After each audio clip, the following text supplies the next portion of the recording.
तो गाइस अभी हम लोग मैथमेटिक्स स्टैंडर्ड का पेपर सोल्यूशन ले आ चुके हैं जिसका कोड नंबर है 30/2/2 और ये सेट नंबर 2 का सोल्यूशन है। तो चलिए स्टार्ट करते हैं इसको। ये 11 मार्च को एग्ज़ामिनेशन हुआ था और हम लोग आज ही आपको इसका सोल्यूशन प्रोवाइड कर रहे हैं जो कि बिना किसी मिस्टेक के होने वाला है। तो चलिए स्टार्ट करते हैं। सबसे पहले क्वेश्चन नंबर 1 से, जो कि हमारे पास MCQ है। तो इसमें हमको पूछा है कि कौन सा टर्म 16 होने वाला है। तो इसका सोल्यूशन कुछ इस प्रकार से होगा कि आप जस्ट फार्मूला रख देंगे nth टर्म का और वहाँ पे वैल्यूज़ रख देंगे DA और nth टर्म की, और डायरेक्ट वैल्यू आपकी निकल आ जाएगी कि n = 16। फिर अगले वाले क्वेश्चन में चलेंगे हम लोग। इसका ऑप्शन नंबर B सही होगा क्वेश्चन नंबर 1 का। क्वेश्चन नंबर 2 पे आते हैं। यहाँ पे ये ऐसा सा कुछ एक डायग्राम दिया हुआ है और हमसे पूछ रहा है कि जो ये इस साइड वाला एंगल है आपका वो क्या होगा। तो हमको ये पता चल जाएगा कि यहाँ पे जो O है, सबसे पहले O से लाइन ड्रॉ की है। OQ और OP बराबर हो जाएगा क्योंकि सेम रेडियस, मतलब सर्कल का रेडियस जो है इक्वल हो जाता है। तो ये दोनों एंगल्स भी इक्वल हो जाएंगे। उसको हम लोगों ने यहाँ पे सॉल्व कर लिया, वो आ गया 57.5। और फिर उसको 90 से माइनस कर दिया क्योंकि टेंजेंट से जब रेडियस टच करता है तो 90 डिग्री बनाता है पूरा।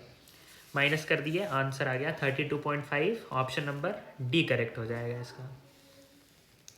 फिर क्वेश्चन नंबर 3 पे आ जाते हैं हम लोग।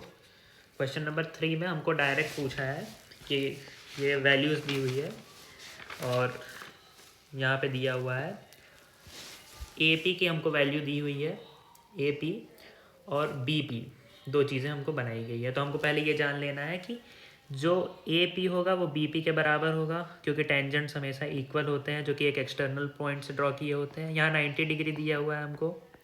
90 डिग्री के ये सामने एक ये डॉटेड लाइन आपको दिख रही होगी।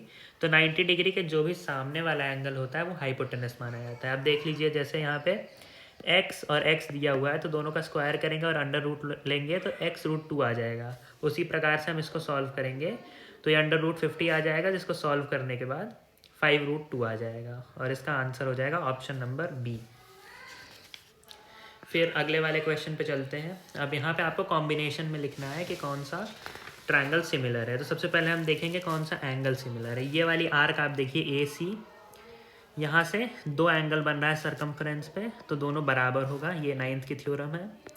और यहाँ वर्टिकली अपोजिट एंगल से दोनों में एंगल P इक्वल हो जाएगा। तो इस हिसाब से जो आपका कॉम्बिनेशन बनेगा वो हो जाएगा ADP is similar to CBP। Option number D यहाँ पे करेक्ट होता हुआ दिखाई दे रहा है।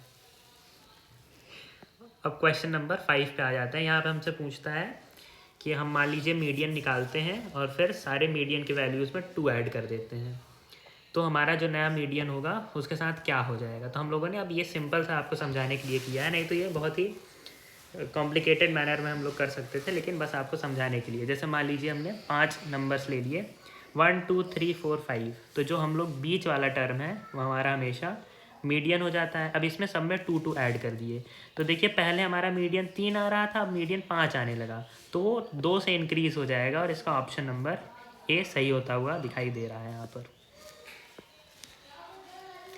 अब चलते हैं अगले वाले क्वेश्चन पे, जो कि है क्वेश्चन नंबर 6। यहाँ पे हमको कह रहा है कि अल्फ़ा बीटा किसी एक गिवन पॉलिनोमियल की वैल्यू दी हुई है हमको, जो है कि 2x² - 9x + 5।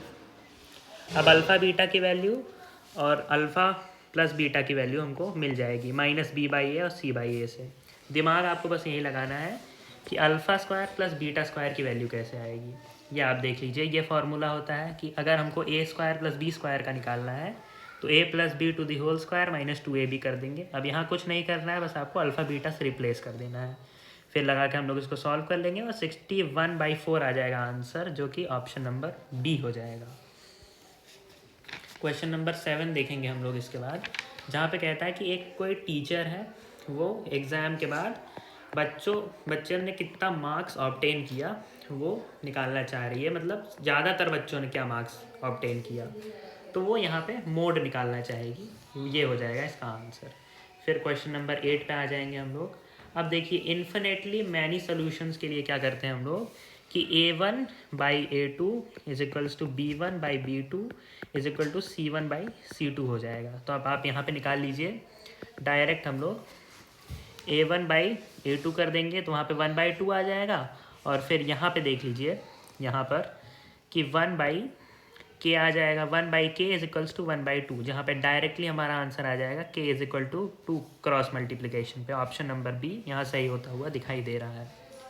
फिर अभी क्वेश्चन नंबर 9 पे आ जाते हैं। इसमें कुछ नहीं करना है, इसमें हमको इतनी चीज़ें दी हुई है कि 5:2 रेशियो में ये डिवाइड कर रहा है पॉइंट P।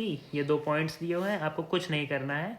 इसी जो फार्मूला यहाँ पे लिखा हुआ है, आपने पढ़ा भी होगा, इस पर आपको अप्लाई कर देना है और डायरेक्टली आपका आंसर निकल के आ जाएगा, जो कि आंसर होगा कि x कोऑर्डिनेट की वैल्यू आ जाएगी 13.7 और y कोऑर्डिनेट की वैल्यू आ जाएगी 0। ये आपके कोऑर्डिनेट्स हो जाएंगे पॉइंट P के। ऑप्शन नंबर सी यहाँ पर सही हो जाएगा। क्वेश्चन नंबर 10 की बात करते हैं अभी हम लोग। यहाँ पे कहा है क्वेश्चन नंबर 10 में कि एक कार्ड है, एक बॉक्स है, उसके अंदर कार्ड रखे हुए हैं 6 से 55 तक। तो सबसे पहले आपको ये समझना पड़ेगा कि ये टोटल कितने कार्ड यहाँ पे रखे हुए हैं। एक तो 6 हो जाएगा और एक 55 माइनस 6 हो जाएगा, तो वो 50 कार्ड्स हो जाएंगे। ऐसे समझिए आप कि जैसे मैंने कहा कि 7 से 10 तक लिया हुआ है, तो उसमें एक तो 7 हो जाएगा और 3 और हो जाएंगे, आप काउंट करके भी देख सकते हैं।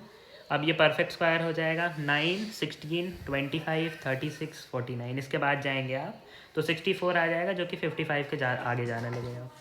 बस अब यहाँ पे number of favourable outcomes upon number of total outcome करेंगे 1/10। ऑप्शन नंबर सी यहाँ पे सही हो जाएगा।